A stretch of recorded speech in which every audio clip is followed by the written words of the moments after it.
Well, hello, my friends. I hope all of you had a wonderful, wonderful weekend. Almost 18 years ago, a friend of mine gave me a couple of beagles. Well, I've added some beagles to that, and of course, some have died. Right now, I have 7 beagles, and this one right here is Rosie.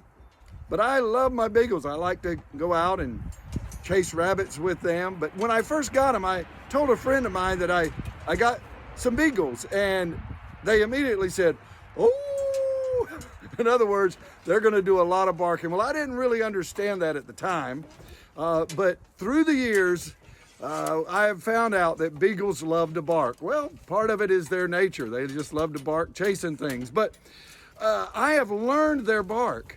In fact, at times my wife will hear them barking and she'll say, "What kind of bark is that?" You see, there's a bark for a siren.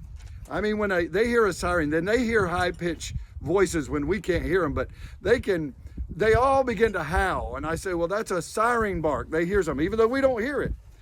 Sometimes they bark at a creature that's in the yard, and my wife will say, "What's that?" I said, "That sounds like something's in the yard, or a person has come up and driven up in the yard in the driveway." And then there's the bark where they get angry at one another. So I've, through the years, learned their bark. Even when they're hunting, I can tell when they're really on a rabbit or when they're not.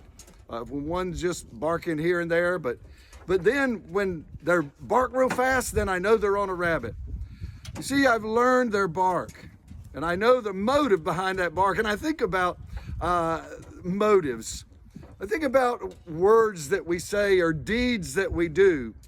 Even though we can sometimes say things that we might not have the right motive, God knows. He knows every motive, every word that we speak, every deed that we do. Even when we go to church, sometimes we put on a front, and I've seen, and we're all guilty of it. We put on a front and we praise the Lord, but in our heart, we don't have a good motive. And friends, I want to say it's important that when we speak, when we do things, even when we go to church, let's have the right motive, because even though other people might not know our motive, God knows our bark. Well, God bless you. You have a wonderful day. And Rosie here and the other dogs, we're going to go out and kind of get a little fresh air today. God bless. Bye-bye.